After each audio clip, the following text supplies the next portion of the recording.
por esse tempo, Deus, tão precioso que o Senhor nos dá para te buscarmos a tua palavra, a instrução que vem do Senhor. Pedimos que na tua grande misericórdia tu nos assista para entendermos o que temos lido e sermos edificados para o louvor do teu nome, em nome de Jesus. Amém. Vamos lá, irmãos, Apocalipse. Se você não colocou o seu celular no silencioso, coloque, porque grandes são as penas eternas para aqueles que interrompem a hora sagrada delas. Não tem ideia, então eu já coloco o celular no silencioso aí.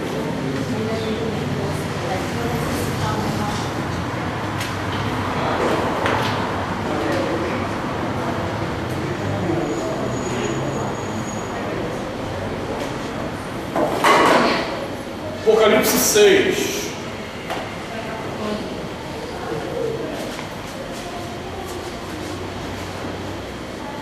Versículo 1 em diante diz assim: Vi quando o cordeiro abriu um dos 7 selos e ouvi um dos 4 seres viventes dizendo, como se fosse voz de trovão: Vem!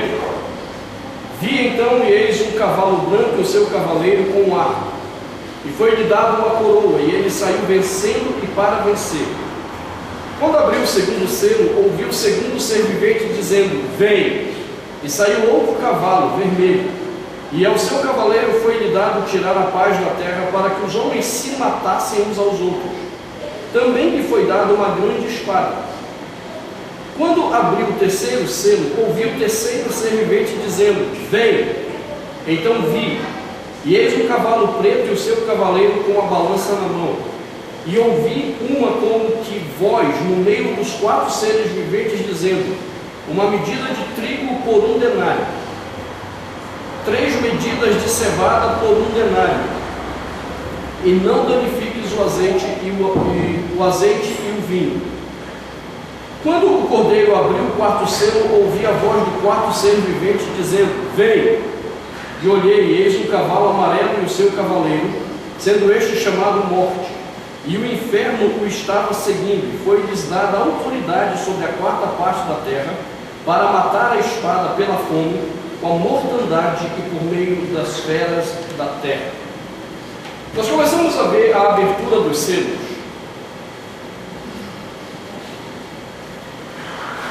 Que tem a ver diretamente com o juízo de Deus sobre a história.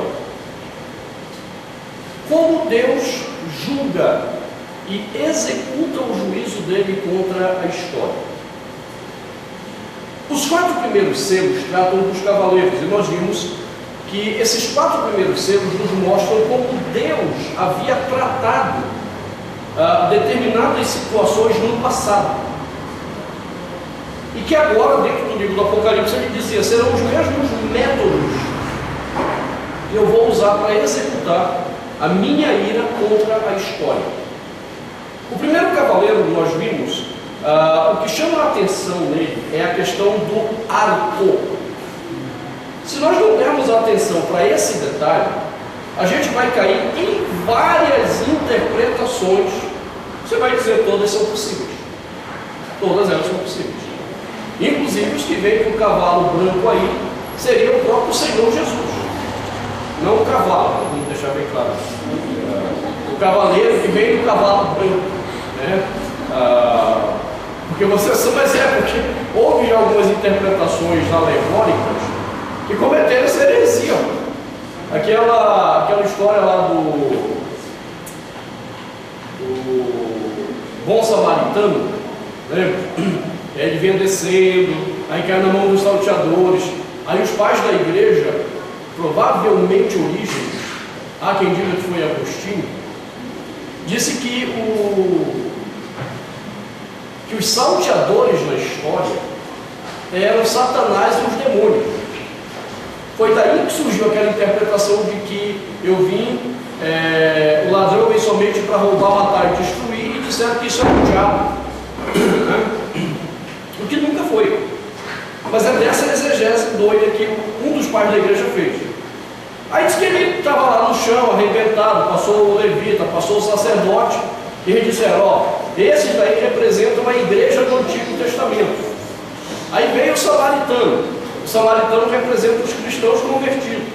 que se condoeu, compadeceu do homem que estava caído e tal. E aí foi lá, curou as suas feridas e colocou sobre o seu cavalo. E o cavalo era Jesus, porque foi ele que tomou sobre si as nossas dores, nossas doenças e enfermidades. Então, esse é o perigo de você ficar alegorizando as coisas na Bíblia, vai cair nessas esparrelas, né? A hospedaria seria a igreja, né? O dinheiro deixado é o dízimo. A cachaça é doida, né?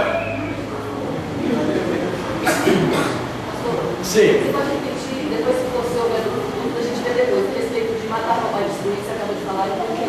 Matar, roubar e destruir não tem a ver com Satanás. Não tem.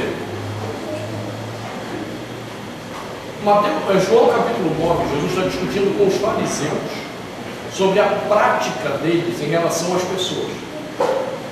Quando ele termina de fazer um discurso duro contra os fariseus e essa liderança farisaica, é que ele introduz o assunto do pastor que vem somente, eu vim para que tenham vida e a tenham em abundância. E aí ele vai dizer, o ladrão nesse caso é um mercenário, é um falso líder religioso. Tanto é que em seguida ele vai dizer que ele é um mercenário. Ou seja, o texto todinho aponta para o líder mercenário que quer tirar o couro da ovelha em vez de curar a ovelha. Entendeu? Agora, é muito conveniente para os mercenários verem o diabo. É muito conveniente, por exemplo, Edir Macedo achar que é o diabo. Porque ele não tem que se ver no texto. Deu para entender? Muito bem, voltando à nossa peregrinação, eu dizia aqui que o cavaleiro branco, então, que não é o cavaleiro branco também, é o cavalo que é branco, o cavaleiro que está no cavalo branco. Alguns achavam exatamente que era Jesus, mas nós já vimos que o detalhe é o arco. Porque o arco representava um único povo naquele período que guerreava com arco, que eram os partos. Os partos tinham como é que chama? Um batalhão de cavalaria, assim chama? É isso? Eu nunca servi no exército, não tenho a menor ideia dos termos. Eu acho que é um batalhão de cavalaria, cujos soldados eles iam montados com arcos. E aí nós vimos, então, que os partos eram quem ameaçavam o Império Romano desde do primeiro século antes de Cristo. Chegaram a invadir Roma antes do início da era cristã até, só que não conseguiram ficar muito tempo lá. Então Deus toma essa figura que era muito conhecida, como eu já disse para vocês aqui, se a gente chegar e dizer assim, rapaz, eu vi um cara ali com arco e flecha, o que é que vem na tua cabeça? Índio. Se você dissesse, eu vi um cavaleiro com um arco, os partos eram os únicos que tinham essa característica. Então, Deus estava dizendo que ele usava esses povos para executar a ira dele. No segundo cavaleiro que nós vimos semana passada, que veio montado no cavalo vermelho, nós vimos que a questão é muito mais dura ainda. Porque Deus está dizendo o seguinte, qual é a outra forma que eu executo os povos e as nações? Eu faço eles guerrearem entre si. Eu, Deus, coloco a guerra entre eles mesmos. E mais, esse texto ele é muito forte, porque ele diz que foi dado a esse cavaleiro a autoridade para tirar a paz da terra, para que os homens se matassem uns aos outros. E aí nós vimos que toda vez que a gente liga a televisão e vê esse tipo de coisa, não tenha dúvida que é Deus enviando o juízo dele sobre uma determinada cultura, sobre um determinado povo. O nosso país não é um país que está amaldiçoado apenas pela presidente que tem. Deus não nos amaldiçoou apenas deixando a Dilma no poder. Deus tem nos amaldiçoado dando autoridade para que os homens se matem entre si. E ainda um pouquinho mais duro, ele diz, e também lhe foi dada uma grande espada. Ou seja, Deus não só faz com que os homens se matem, Ele ainda provê os instrumentos. Isso me lembra um membro que eu chamo em Lusiânia. Aí ele gostava das confusões, ele gostava de fazer a fofoca da coisa, entendeu? Aí uma vez teve uma situação lá que a gente teve que fazer uma intervenção disciplinar e o negócio estava meio tenso na igreja. Aí o pecador chegou para mim e disse assim: pastor, ele me lembrava aquele batista do Jô Soares, nós conhecemos o Raimundo, seu batista, pastor, eu posso jogar só uma pedrinha? No caso que Deus pega e fala assim: olha, toma uma espada e vai matando mesmo. Você ligar os noticiários e você vê todo dia, é a maneira que Deus disse como Ele age. Entenda, Ele não está falando ainda do final dos tempos. Ele só está mostrando para a gente o seguinte: você acha que eu estou inerte? Eu estou inerte. Você acha que eu, Deus, não estou vendo e não estou fazendo nada? É porque a gente é ignorante biblicamente. Porque Ele já havia dito: quando os homens começam a se matar, eu, Deus, estou executando essa história. Eu, Deus, estou executando esse povo. Aí chegamos no terceiro cavaleiro. Vamos lá. Versículo 5. Quando abriu o terceiro selo, ouvi o terceiro ser vivente dizendo: vem. Então vi, e eis um cavalo preto e o seu cavaleiro, com uma balança na mão.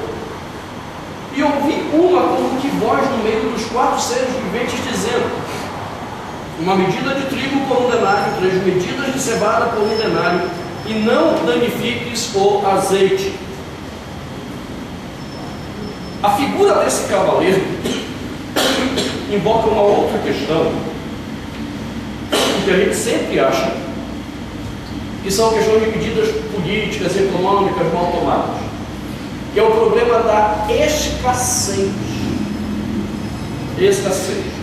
Para você entender, o denário era o salário que você pagava a uma pessoa por um dia de trabalho. Então o cara foi lá, ralou, trabalhou, ganhou aquele saláriozinho. E o que dava para esse cara comprar para ele comer no dia?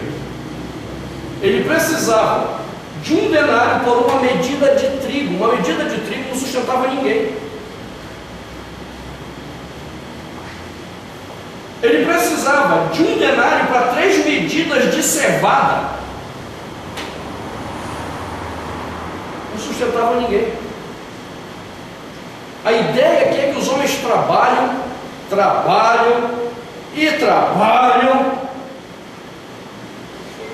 e eles não conseguem comer sequer. Eles não conseguem levantar o suficiente para se sustentar, quanto mais sustentar a sua casa. Eu entendo, 1 denário daria para sustentar a família naquele dia, não era só uma pessoa. O trabalhador vai, ele rala, ganhou aquele denáriozinho, a família está garantida na comida do dia. No caso do dia seguinte. Agora ele vai, ele rala, trabalha e não tem. Ué, crente novo aí chegou na igreja? Tosado, irmão? Estava precisando. Você participou da minha campanha, meu nome é Revolta? O pessoal perguntou por que cortou o cabelo desse jeito. Eu disse: irmão, sai numa campanha, meu nome é Revolta. Estou na campanha da Universal. Ficou melhor, viu, Felipe? Ficou bom. Obrigado. Ao contrário do meu. Muito bem, então o cara ralava para sustentar a família e não tinha fome.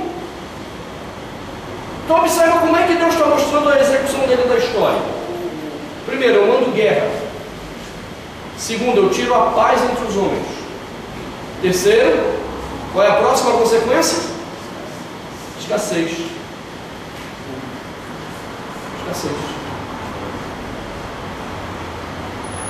Pega aí a história para você ver o que ele fez com Roma. O que o pessoal na época de João não estava prestando atenção?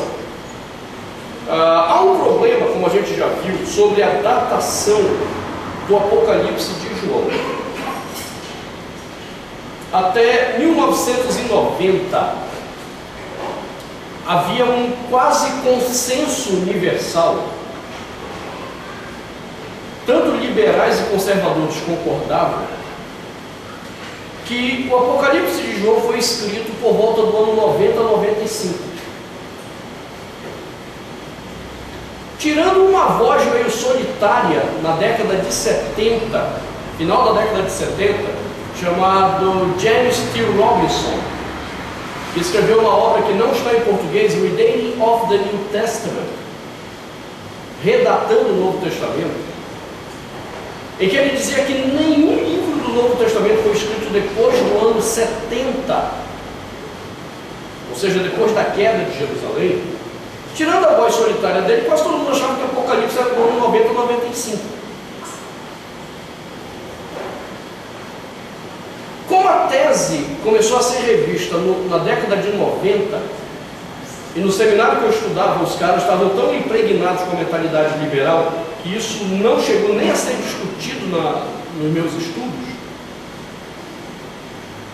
Só uns 10, 12 anos depois do seminário, é que eu descobri essa discussão com o Carsten Peter Tiede, por causa de um manuscrito de Mateus, que como a revolução está sendo até hoje uma briga dos cães sobre a redatação do Novo Testamento. E que ele também dizia, olha, na verdade, se você pensar do ponto de vista dos manuscritos, nenhum texto do Novo Testamento foi escrito depois de 70. Só que agora o Tiede estava falando debaixo da discussão de manuscritos, e não do que eu acho, minha mãe achou, meu pai achou, minha igreja falou. Não, é datação de manuscrito. E os caras começaram a ver que o Tiede estava certo. Aí o James Robinson foi redescoberto, a obra dele.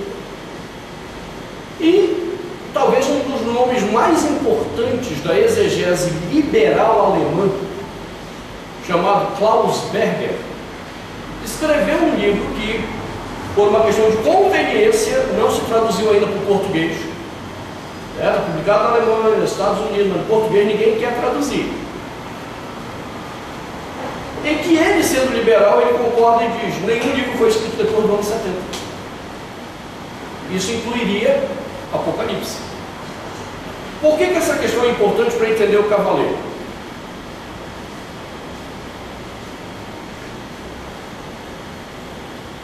Nós sabemos que uma das questões que levou o Império Romano à ruína foi exatamente a escassez de alimento. Se você ler a obra do Michel Guibon, Ascensão e Queda do Império Romano, esse cara é considerado um mega historiador de Roma, já falei isso. Ninguém fala da história romana sem falar das teses do Guibon. Ele disse que 4 foram os fatores essenciais da queda romana. Uma delas foi o cristianismo. Ele diz, indiscutivelmente, o caráter dos cristãos derrubou o império.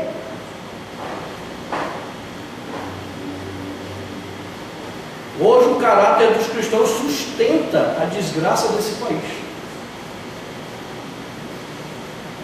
O caráter que nós evangélicos temos demonstrado apenas sustenta a podridão que está no nosso país. Nada mais do que isso. Guibon dizia, se você pegar a vida dos cristãos primitivos, o caráter deles derrubou o império. Agora ele dizia, uma outra questão foi a escassez. Por quê? Aí você tem que pensar um pouquinho em história romana. Os romanos surgem ali na Península Itálica e começa uma expansão por volta do ano 700 a.C. para os povos ao redor. Quem era diretamente de Roma, eram os patrícios. que são agregados são os plebeus.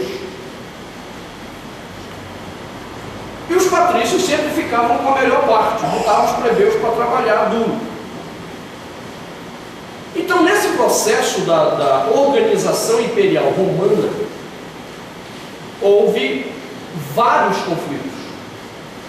Houve um momento em que a república fracassou.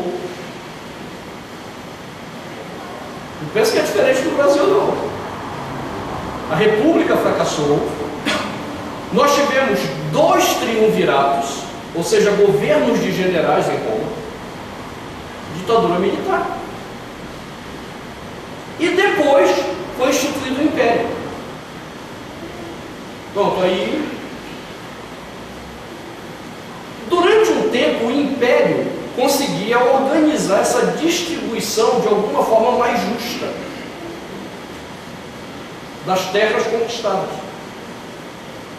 O problema é que com a população crescendo, adivinha o que a gente precisa?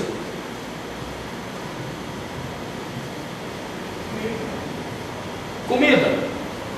E naquele contexto em que você não tem nada industrializado, como é que você obtém mais comida? Você precisa de mais terras. Você tem que invadir. Só que o negócio não estava mais fácil. Os partos, por exemplo, era uma desgraça para o romano. Os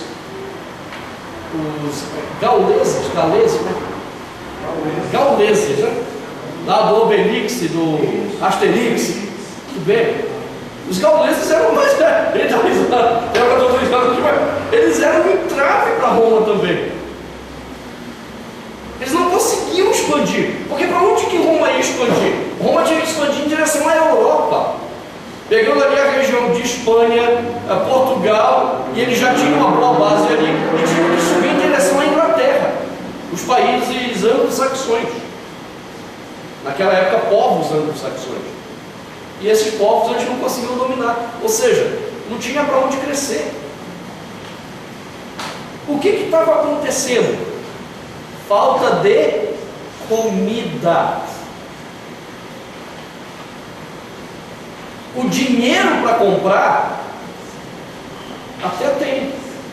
O denário para o sustento tem. Mas cadê a comida? Comida escassa. O que é que acontece com o preço? Lá em cima. A gente conhece bem, não como eles conheceram essa dura realidade. A gente conheceu um pouquinho disso lá na década de 80, quando a inflação era 80% ao mês. Quem é dessa época aí aqui? Eu era uma criança, para deixar bem claro nessa época. Eu era uma criança de 20 anos. Mentira! Você? E aí eu lembro quando saíram as promoções de supermercados, cara, era quase toda semana, todo dia, meus pais olhando.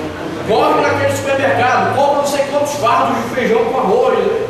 Mas aí tinha cota, não tinha cota. E ainda tinha, exatamente, tinha como é que chama a cota, né? Não podia mais do que aquilo. A gente chegou perto de ver isso. Eu acho que a única nação que viu isso de uma forma tão dura nessas nossas últimas gerações foi a Alemanha, como eu mencionei semana passada. A Alemanha, após a Primeira Guerra Mundial, a inflação dava mais de 1000% ao mês. Ok? Por quê? Por que eu estou mencionando isso? Porque João está tentando mostrar para os irmãos que estão lá sendo perseguidos o seguinte: vocês acham que essa escassez que está acontecendo, seja no ano 70, a coisa estava apenas começando, se Apocalipse foi escrito no ano 70, essa escassez já estava se manifestando. Se Apocalipse foi escrito 20 anos depois aproximadamente, esse negócio já estava feio. Se você pegar o período do imperador Domiciano, que eles chamavam de a besta rediviva de Nero, né? Uma das questões de Domiciano era Não tem comida para o povo. E quem é o culpado dessa desgraça? Ele dizia: o cristianismo. Porque o cristianismo tirou os nossos deuses. E os nossos deuses estão revoltados, porque nós não estamos mais cultuando nossos deuses. Esses cristãos estão acabando com Roma. Foi aí que a perseguição foi extremamente dura também. E agora João está tomando essa figura e dizendo: você acha que Deus não está julgando esse povo por meio da escassez do alimento?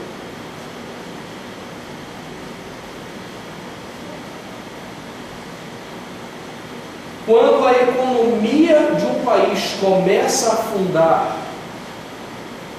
a mão de Deus está agindo, punindo esse povo.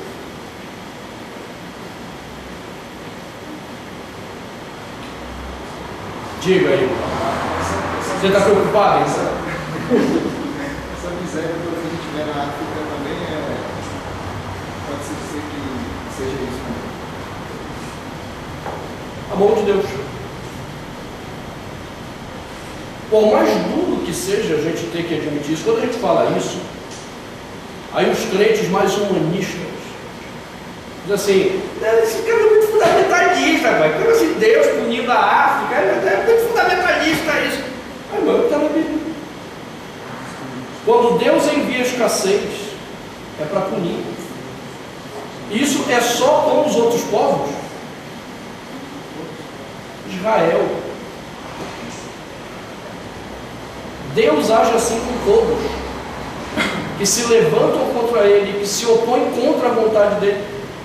Cara, é duro quando eu digo isso, mas é a mais pura realidade. Deus não tem pressa de matar as pessoas. Deus mata na unha,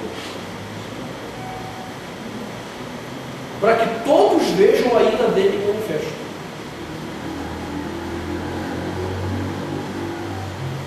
Compreende? E quando Deus mata na unha, ainda é uma mensagem de esperança, para que a geração futura veja e se arrependa. Essa aqui não tem jeito, ele vai matar. Acabou. Mas ele vai matando na unha, que vocês estão vendo? Ó, se arrependa, ó. A ira de Deus, quando se manifesta desse jeito, vamos pegar de uma forma muito clara. Olha o Império Romano. Cadê o Império Romano?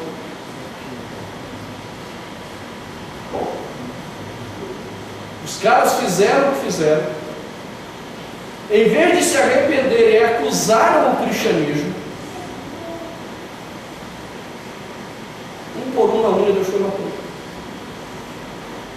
Quanto tempo ele levou para acabar com o Império Romano no Ocidente?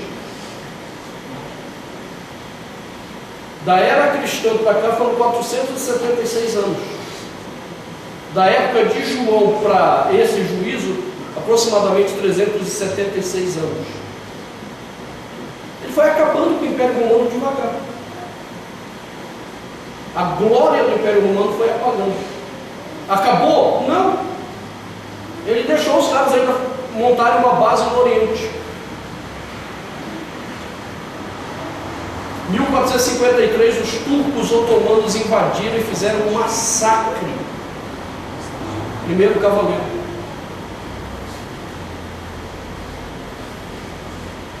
Vocês acham que escaparam de mim?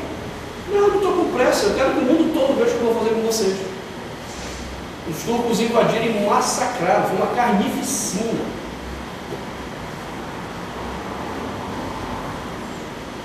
Esse é o Deus da Bíblia que não te contaram.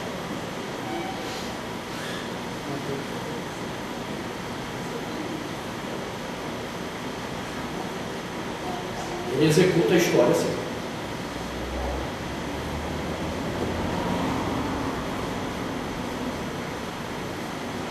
Você falou da África. Deus tem alguma coisa contra a África em si? Agora tem. Porque Deus é preconceituoso. Não, ele fez isso com a Europa. O que aconteceu com a Europa na Idade Média alta, na Alta Idade Média? Peste, fome e guerras.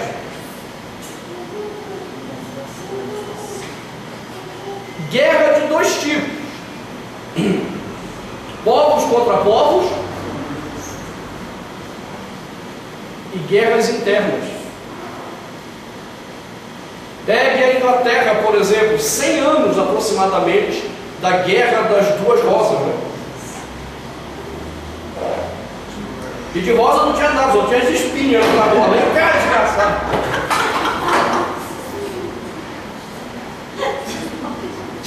Tinha nada, era só os espinhos da rosa. Vem cá. 100 anos a Inglaterra se matando.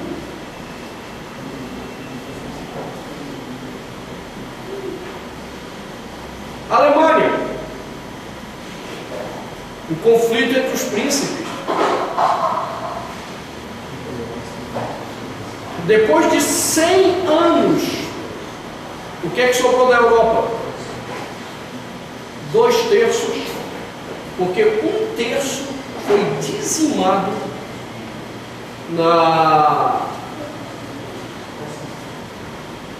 no século XV. 1/3 da Europa Deus acabou.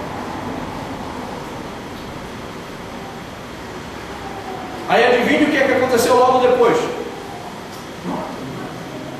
Reforma protestante. A reforma protestante foi um sopro divino para a Europa, para que ele não acabasse de vez com a Europa.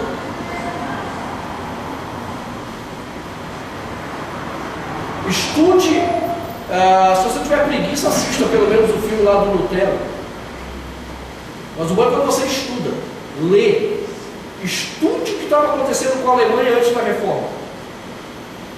A situação econômica, social da Alemanha.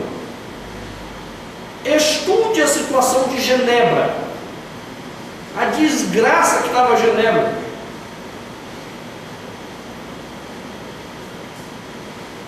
Depois da reforma, Deus mudou totalmente a história desses países. Mas antes, a gente pode dizer que nem os seres viventes, né? Antes, vem!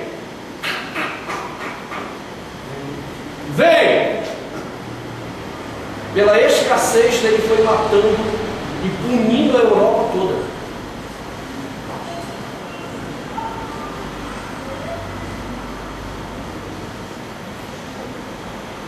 Só um detalhe sobre a África, para a gente não cair nas cachaças do Marco Feliciano. Porque o Marco Feliciano ele entende que há uma punição sobre a África, só que pelo motivo errado, aquele miserável lá. Ele entende que a punição é porque os negros receberam a marca de Caim.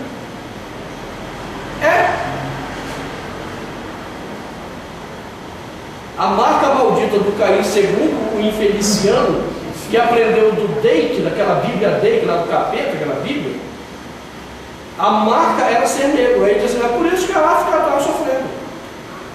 Não, cara, é só você ver a prática demoníaca que se estabeleceu na África.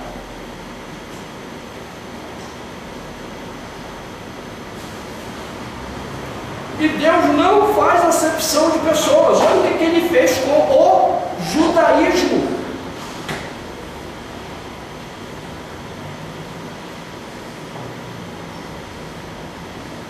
Isso não é fundamentalismo religioso, isso aqui é a leitura bíblica de como Deus opera o juízo dele sobre a história.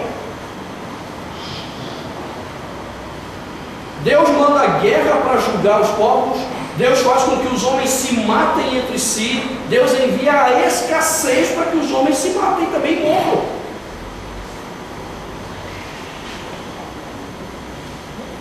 por isso que essa figura do terceiro cavaleiro aí, ela é muito forte também.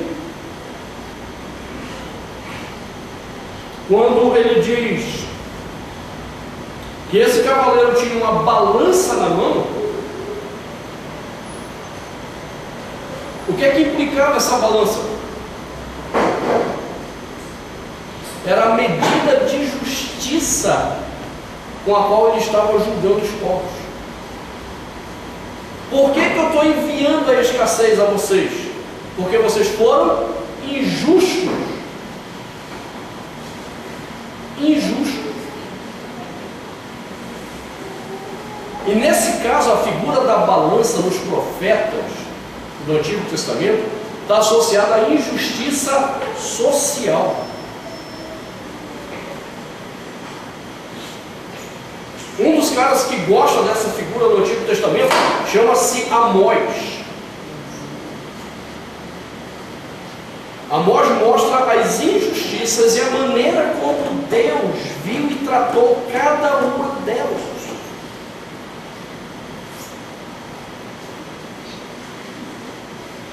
Se você pegar ali Amós, vou só te dar uma dica de leitura, porque a nossa análise não é de Amós. Vou te dar uma dica para você depois estudar em casa com calma. Pega aí sua Bíblia.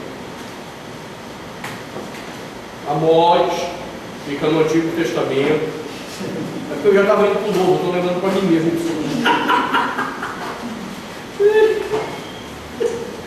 Oséias, Joel, Amós, irmãos.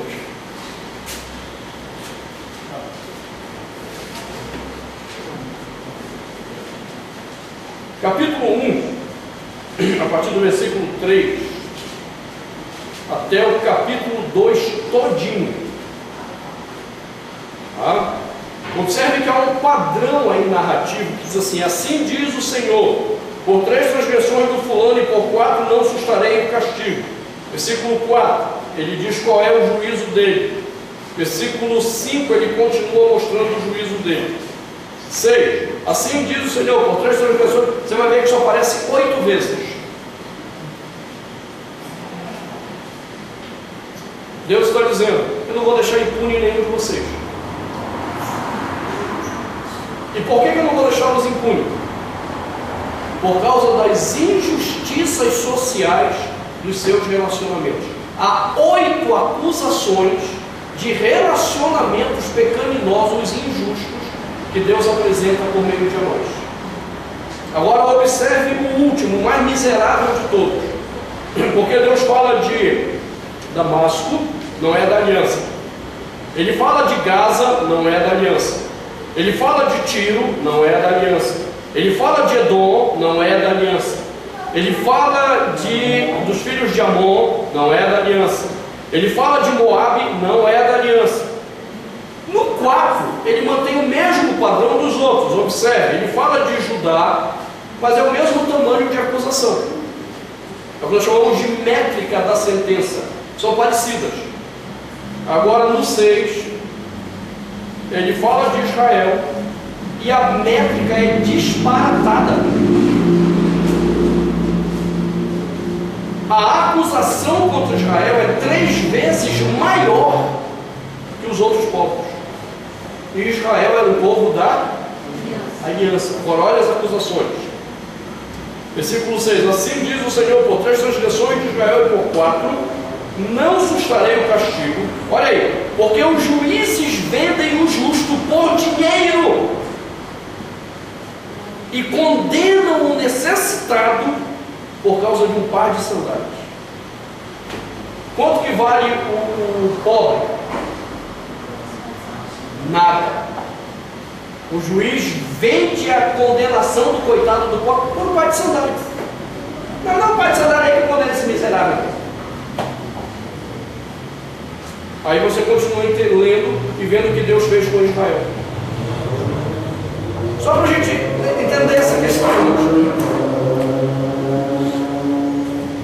Para o pessoal não pensar que a gente tem algum preconceito com a África. Não são os africanos. É a história deles mesmo, de prática que provoca a ira de Deus. O que Deus fez com Israel? Deus mandou o profeta, alertou: olha, se arrependam. Não se arrependeram. 722, Senaqueribe invadiu o reino do norte, Israel. O que foi que Senaqueribe fez? Ele dizimou na espada as 10 tribos. Quem foi que Deus mandou para fazer isso? Senaqueribe. Se a Senaqueribe foi lá só porque ele era um homem mau? Não, Deus escolheu Senaqueribe para ser o flagelo dele contra Israel. É engraçado que quando o Império Romano estava caindo na mão dos povos vizinhos, um dos grandes homens bárbaros, cruéis, miseráveis, sanguinários, o que você possa imaginar de não presta, era ele. Era Átila.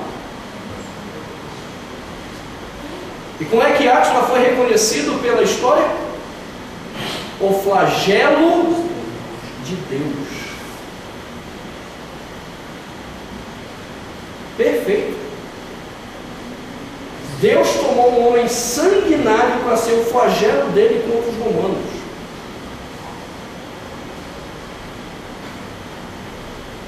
É assim que Deus opera. Isso é fundamentalismo? Não, isso é bíblico. Não, isso é bíblico. O negócio é que a gente se assusta porque a gente ficou fazendo essa visão de Deus bonzinho, paz e amor, né? Não, ele só te ama,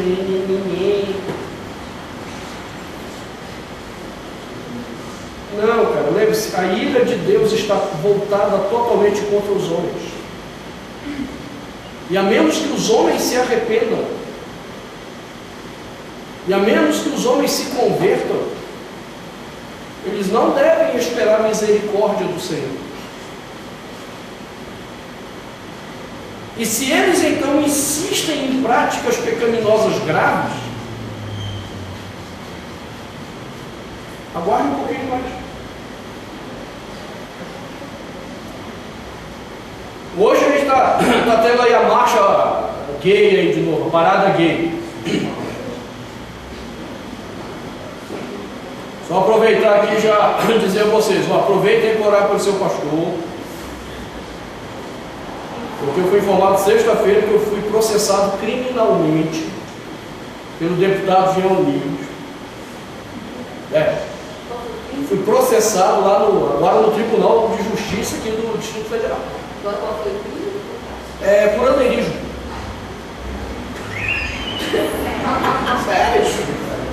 Sério, eu estou esperando só uma notificação, mas é sério. Eu e o Claudemiro de novo. Vamos nós de novo. Estamos processados criminalmente. Sou um criminoso agora. E vocês não têm vergonha na cara, participam da igreja com um pastor criminoso. Como eu falo assim? Está tendo a parada gay. Cara, é uma questão de tempo para essa desgraça avançar.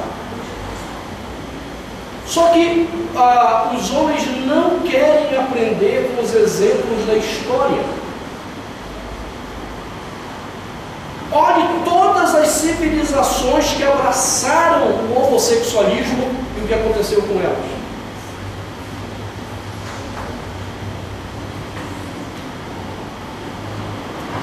Nós temos agora um exemplo recente, que parece que o pessoal está começando a acordar.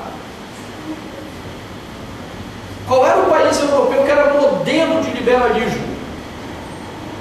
Holanda. Prostituição regulamentada, droga regulamentada, aborto regulamentado, tudo que não prestava, que afrontava, regulamentado. Semana passada eu li uma reportagem sobre o que está acontecendo na Holanda. Os holandeses estão se arrependendo do que fizeram. Porque em vez de desenvolver o país não se desenvolveu e a criminalidade aumentou. Não estão se arrependendo, obviamente, por causa do Senhor Deus, mas estão percebendo as consequências malignas das escolhas que fizeram.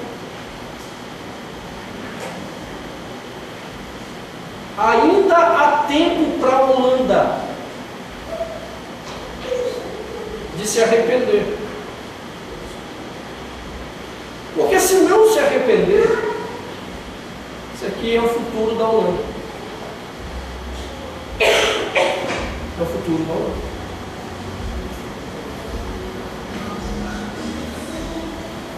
Primeiro cavaleiro, guerras. Segundo cavaleiro, os homens se matam entre si. Terceiro cavaleiro, escassez. Não vai ter comida. A economia vai à falência. Fala aí. Então aqui ele não está descrevendo uma, como é que se diz, uma situação como se fosse só contra aquela nação, mas tipo uma maneira de Deus operar mesmo. Ele está descrevendo o modus operandi do juízo de Deus nas nações. Só que no caso de João, ele está mostrando para aquele povo, vocês acham que Deus está quieto, inerte ao que está acontecendo com vocês? Não, olha o que já está acontecendo. Roma está em guerra. Roma está em conflito interno. Plebeus e patrícios estavam se matando já naquele período. Roma está com escassez de alimento. Vocês acham que isso não é juízo de Deus? Então ele está mostrando para eles. Consequentemente, ele também está mostrando para gerações futuras como é que Deus opera. Esse é o modus histórico de Deus operar. É o modus operandi histórico de Deus. Olha para as outras nações depois, não foi a mesma coisa? Olha para as outras civilizações, não foi a mesma coisa? Olhe para o que está começando a acontecer na nossa cultura ocidental. Mesma coisa.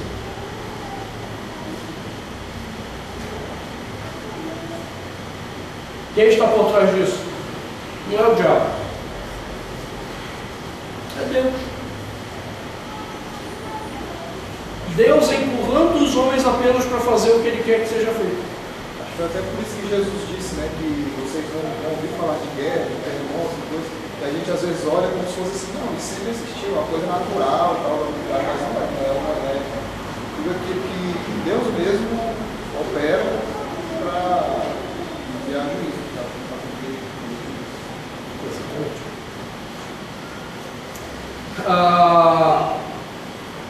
Tsunami. Explicação dos homens. A placa tectônica mexeu. Sim. Mexeu ou não mexeu? Mexeu. Qual é o problema que esses caras não falam? É por que nós não sabemos como a placa tectônica mexe? Porque não existe um ciclo de leis naturais que explicam isso. Para ela se mexer daquela maneira. Aí eu lembro que um cientista, na época, eu estava lendo sobre isso, ele dizia assim, rapaz, é como se alguém mexesse.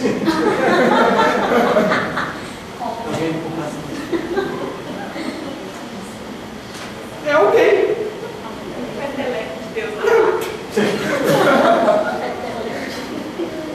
Agora, olha o contexto das cidades que foram devastadas pelo tsunami.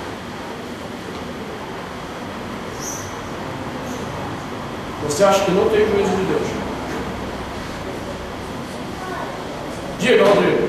Pastor, contextualizando para o dia de hoje, pode-se dizer que a legalização do porte de arma tem a ver com o seguro seu? Como é que é? A legalização do porte de arma no Brasil poderia ser contextualizada da mesma maneira que o seguro seu? Sim e não. Só o tempo mostrará. Pelo seguinte, o porte de arma ele é legal para o cristão. Biblicamente, o cristão deveria ter arma sim.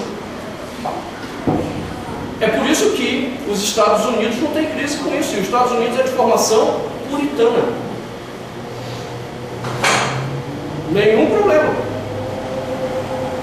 Agora, se isso ia ser usado por Deus para fazer isso aqui, bom, aí só o tempo mostraria. É aí que a gente tem que aprender a discernir o tempo, o que está acontecendo. Porque, por exemplo, nos Estados Unidos, os caras têm porte de arma, mas eles não estão se matando. O fato de um doido lá sair metralhando 8, 9, eles não estão se matando. Você já esteve lá nos Estados Unidos, sei que você já foi para Israel, nos Estados Unidos não. Você vai para Israel, mas mais santo do que eu. Só quero ir para a Meca do capitalismo. Estados Unidos, cara, com todo porte de arma, as casas não têm muro. Os carros dormem do lado de fora das garagens abertas. Um pastor da igreja presbiteriana onde eu estive pregando lá uns 2 anos atrás, 2 anos e pouco atrás, ele estava contando para a gente que um dia ele levantou o vizinho. Eles não são muito de falar entre si também. Então o vizinho na casa nem se fala. Aí um vizinho chegou para ele cedo e disse assim: pastor, está acontecendo alguma coisa aqui no nosso bairro? Aí o pastor disse: não, não estou sabendo não. Eu disse: por quê? Porque ontem eu cheguei, eu vi que o senhor tinha fechado todo o seu carro, estava trancado. Eu fiquei preocupado que tivesse acontecendo alguma coisa por aqui. Então entenda, as armas lá não tem nada a ver com isso. Mas pode chegar um momento que Deus queira fazer isso, porque Deus vai punir os Estados Unidos, com certeza. A próxima eleição vai dizer o que Deus vai fazer com os Estados Unidos. Os pastores principais norte-americanos têm dito: Barack Obama trouxe uma maldição de Deus para esse país. Fato. Fato. Diga lá, revela o mistério, não está do manto. E essas chacinas acontecem exatamente nos locais onde são proibidos andar armados. Sim. Que são as grandes divisões que chamam zonas livres de armas. Ao que estão pensando, ao pensamento deles, não vamos armar os professores. Porque só é possível parar uma pessoa armada contra armas. Então, aí já estão pensando em tirar essas grandes prisões que existem lá. Ok. Israel, fala Rodrigo, esteve em Israel. Cada escola de Israel tem policiais armados lá.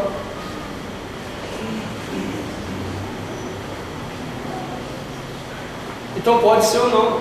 A questão é que Deus usa o que tiver para executar como Ele quiser. Agora isso não é razão, não, então não vamos andar armado. Não, é bíblico, deveria ter arma.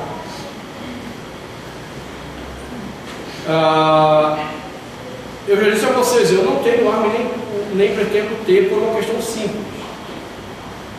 Um cara que já lidou muito com a ira na vida não deveria ter arma. Eu já estou velho demais para ter que aprender a mexer com arma. Mas nenhuma dificuldade com aqueles que têm e aguardam por sua defesa. Nenhuma. É bíblico. Em casa. Claro, em casa. Muito claro isso. Porque senão você recebe uma buzinada no trânsito. Vem cá!